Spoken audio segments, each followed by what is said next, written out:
The booth of QW Solar, the company is active in the field of heterojunction. We have Henry with us.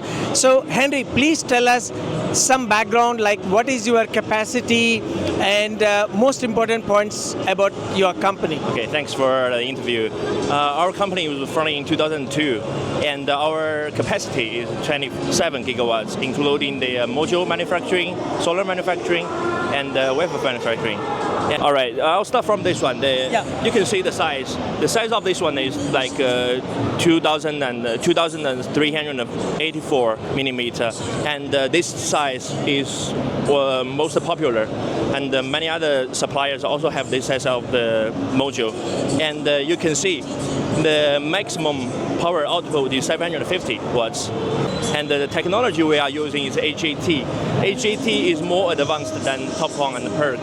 So the output is 750 watts. Yes. Efficiency? Efficiency is like more than 23%.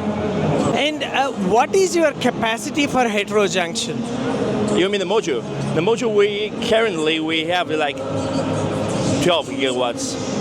12 gigawatts. For heterojunction? Yeah. And for cells? For cells is 8. 8? Yes. And what is the idea behind putting this water connection here? You know, water coming down. Yeah, putting water is like, this module is waterproof. Yeah, it's more fit for the floating project on the sea or in the lake. Yeah. Okay. And so when this product will be commercially available? It is available right now, and we also have a certification for this. Yeah. Okay, thank you very much. Okay, thanks very much.